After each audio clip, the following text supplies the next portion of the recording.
Bonjour, le thème de ma conférence aujourd'hui, c'est la foi et les mathématiques.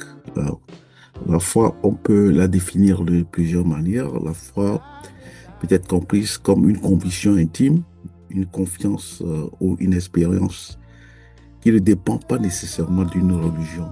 Elle peut se manifester dans plusieurs dimensions. On peut avoir la foi spirituelle, on peut avoir la foi en soi.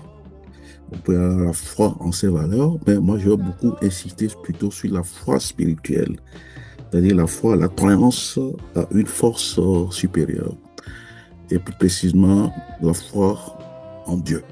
Donc, quand je vais parler de Dieu, je vais commencer d'abord, dans un premier temps, à démontrer, grâce à un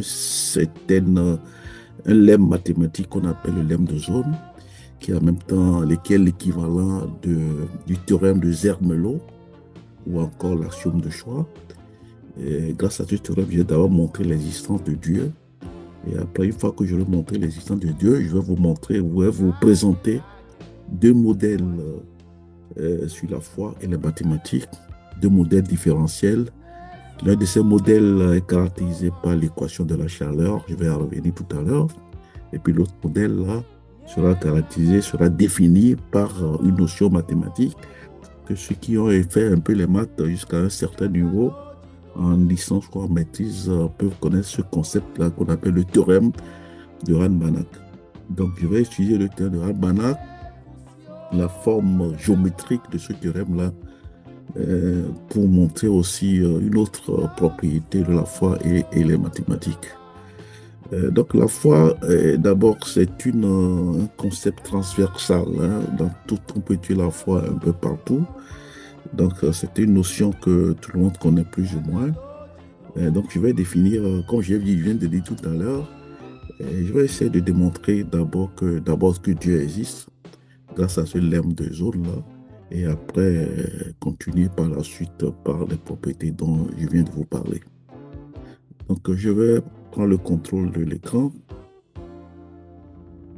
Voilà, comme je disais tout à l'heure, je vais essayer de démontrer l'existence de Dieu par le lemme de zone. Le lemme de zone, que dit le lemme de zone principalement? Le zone dit que quand vous avez un ensemble inductif, cet ensemble admet au moins un élément maximal. Donc, je vais essayer de démontrer que le monde est inductif. Par conséquent, le monde va admettre un élément maximal, au moins un élément maximal. Le problème pour ce théorème-là, il ne montre pas l'unicité de cet élément maximal-là. Donc, on peut trouver plusieurs éléments maximaux. Et moi, mon Dieu en sera peut-être sous dépend maintenant de chacun de nous, de la conception de chacun de nous. Moi, le Dieu sera la forme, disons, la borne supérieure de ces éléments maximaux-là. Donc, autrement dit, cette borne supérieure n'est pas forcément dans le monde, il peut être à l'extérieur du monde. D'ailleurs, Dieu n'est pas dans le monde. Et chez les chrétiens, il y a la forme incarnée qui est Jésus, qui a été dans le monde. Sinon, en général, dans toutes les religions, dans toutes les convictions, Dieu est en dehors du monde. Donc, en prenant la borne supérieure, ça respecte tout ce que, je peux dire la conception de d'autres religions autres que la religion chrétienne. Bon, comme je disais tout à l'heure, là, il faut montrer dans un premier temps que le monde est inductif. Dire qu'un ensemble d'abord est inductif, ça veut dire que d'abord que cet ensemble-là, il est ordonné. Et puis toute partie totalement ordonnée de cet ensemble-là admet un majorant. Donc non seulement l'ensemble est ordonné, et que toute partie de cet ensemble qui est totalement ordonné admet un majorant. Par conséquent, le monde est inductif. Et grâce à ce théorème-là, on peut affirmer qu'il existe au moins un élément maximal. Bon, moi, j'ai pu montrer que le monde est inductif grâce à cette relation d'ordre que je viens de énumérer là. Cette relation d'ordre dit que, bon, je le dis comme ceci, à une autorité supérieure ou égale à. Donc, quand on prend, moi, les parties, quand je vais l'appliquer en matière spirituelle, les parties dont je parle sont les communautés religieuses. Ça peut être les églises locales ou des mosquées locales. C'est tellement qu'il y a un certain ordre. Il y a une certaine hiérarchie dans toute cette communauté-là. Et nécessairement, ces communautés ont un supérieur. Hein. Chaque communauté, chaque église locale a un supérieur. Ainsi de donc, on dit, c'est toute partie constituées par des communautés ou bien des églises locales là, ont un majorant.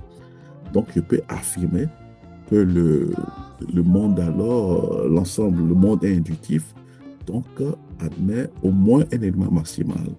Et moi, la borne supérieure que je vais prendre là sera alors comme c'est au moins un élément maximal, il n'est pas unique, il peut y avoir des éléments, plusieurs éléments maximaux. Donc, s'il y a plusieurs éléments maximaux, moi, le Dieu, c'est la borne supérieure de ces éléments maximaux-là que je parle. Donc, une fois que je leur ai montré maintenant que Dieu existe, grâce à Trilemme de l'Aule, je vais passer à la deuxième partie qui est pour établir un modèle mathématique pour voir comment la foi aussi peut s'évoluer, peut se diffuser dans une communauté bien donnée. Pour cela, je vais le caractériser par l'équation de la chaleur. L'équation de la chaleur, d'abord, c'est une équation qui a été établie grâce, pour un premier temps, à la loi de Fourier. Que dit la loi de Fourier? Tout le monde sait à peu près, la loi de Fourier dit que c'est d'abord, je peux dire que c'est un principe fondamental de la thermodynamique qui décrit surtout la conductivité thermique. Quoi, hein. Donc, par définition, cette loi de Fourier, sinon, stipule que les flux de chaleur est proportionnel au gradient de la température, c'est-à-dire la variation de la température suivant l'espace. Et grâce à cette loi de Fourier, on établit cette équation-là que je vous voyais là, qui est l'équation de la chaleur. Donc, alpha ici, alpha que vous voyez, c'est ce qu'on appelle la capacité de diffusion ou bien la diffusivité thermique. C'est ça qui caractérise le matériel en question, le matériau en question. Ça va avec quand vous avez du fer ou bien du bois, la chaleur ne se diffuse pas de la même façon. Ne se diffuse pas de la même façon. Le bois, vous verrez, donc l'alpha ici, ça caractérise le matériel que vous avez, le matériau que vous choisissez. C'est ça qui est alpha. Le U de Is de T ici, que je vais définir là, c'est la température ou la concentration de la chaleur au point Is, ou bien en un point Is au temps T. Autrement dit, que je peux dire que je peux le dire encore de désigner par la température divine, quoi. En définissant la foi comme c'est une température divine de chaleur divine, donc qui va évoluer suivant dans le milieu, en fonction des milieux donnés. Et quand le milieu est réceptif à la fois, tout dépend de la capacité. Votre alpha ici, qui est ce coefficient de diffusion là. Si alpha est égal à 0, c'est que forcément la variation de U de T, de U de Is de T là, il est constant. Donc la chaleur ne s'y diffuse pas. Donc quelle que soit la grandeur de la foi de quelqu'un qui est dans cette communauté, ça n'a aucune influence sur ceux qui sont dans la communauté. Donc c'est important, ça peut arriver, hein? Donc, des fois aussi, la personne qui a assez de foi dans une communauté, ça peut avoir des incidences sur tous ceux qui sont autour de lui. Tout dépend de ce coefficient alpha-là. Donc, c'est important de souligner. Et puis, la dérivée seconde de U de Is de T par rapport à Is ici, c'est ce qu'on appelle la courbure spatiale. C'est ça qui désigne le flux thermique, quoi. Tout ça, je vais le préciser après. Comment ça s'explique, comment on va s'expliquer, comment on va le spiritualiser, comment on va définir la courbure spatiale là, en fonction de quand on est dans le cas spirituel. Cette courbure dont je parle agit comme un indicateur de flux thermique, quoi. Et vous allez voir que dans une communauté donnée, il peut y avoir des pics de foi. Si on le spiritualise, il peut y avoir des pics de foi dus à une certaine manifestation divine. Quelqu'un qui a beau prier, il voit une suite à sa prière exaucée, ça va créer une incidence autour de la communauté qui est autour de lui. Donc, il y aura des pics de foi, des fois, il n'y aura pas le pic de foi dû à une certaine manifestation divine dans ces sociétés-là. C'est ce qui se fait aussi dans les matériaux aussi, hein. Quand vous avez les matériaux, le bois, si le bois n'est pas homogène, ou le fer n'est pas homogène, il peut y avoir des points où la température monte, hein, ou bien le point et la température descend. Hein. Donc tout ça, ça a été déjà étudié. Et puis il faut savoir aussi que la température varie surtout du milieu chaud au milieu froid. Donc c'est pour cela que nous caractérisons la foi comme une température divine, quoi. Donc et c'est ça qui peut passer de quelqu'un qui a une foi assez élevée à quelqu'un qui est autour de lui, là, donc qui dépend bien sûr de ce coefficient de diffusivité thermique dont j'ai parlé tout à l'heure. Le U de I de T, c'est juste la variation de la température. Voilà. Donc ça, c'est la courbure, la variation de la température. Et quand la courbure est nulle, ça veut dire que la température varie linéairement. Il n'y a pas de pic de température, il n'y a pas de pic de froid dans cette communauté-là. L'équation de la chaleur, comme je viens de dire, est une conséquence de la loi de Fourier. Donc, c'est ça qui est caractérisé par la conductivité thermique. Hein. Donc, voilà. Et la troisième partie de mon exposé va concerner le théorème de Rand-Banach. Que dit le théorème de Banach? C'est une notion mathématique qui est beaucoup utilisée, surtout en licence ou bien en maîtrise, le théorème de Rand-Banach, là, qui dit que quand vous avez un ensemble, je prends un espace vectoriel quelconque, je prends deux parties de cet espace-là qui sont convexes et qui sont disjoints.